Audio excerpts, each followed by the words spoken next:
Много национальностей.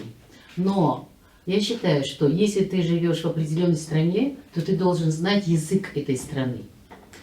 Почему-то вот за рубежом везде очень хорошо обучают и обучаются английскому языку. Но я всегда удивлялась, почему здесь, в Кыргызстане, так мало внимания было обращено на кыргызский язык. Но это же Кыргызстан, мы должны знать кыргызский язык. И, наконец-то, слава Богу, эта отрасль стала развиваться. Я давно искала возможность выучить кыргызский язык. Я говорю на многих языках, знаю много языков, но именно вот кыргызский пыталась 3 раза выучить, и никак не получалось. Ну, наконец-то нашла в интернете курсы Виктории Кринвальд. Слава Богу. Она, во-первых, издала книгу кыргызского языка, по изучению кыргызского языка, где все систематизировала.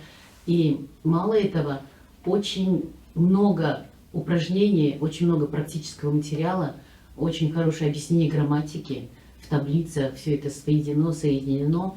И видно, что Виктория очень любит свой предмет, очень любит кыргызский язык, восхищается некоторыми словами. И этот ее энтузиазм, конечно, передается и чувствуется. Спасибо вам, Виктория, что вы открыли курсы кыргызского языка, что мы можем здесь наконец-то выучить грамматику, слова и начать говорить на кыргызском языке. Успехов вам, создания разговорного клуба. Ну и счастья в жизни. Спасибо. Ой, аж приятно.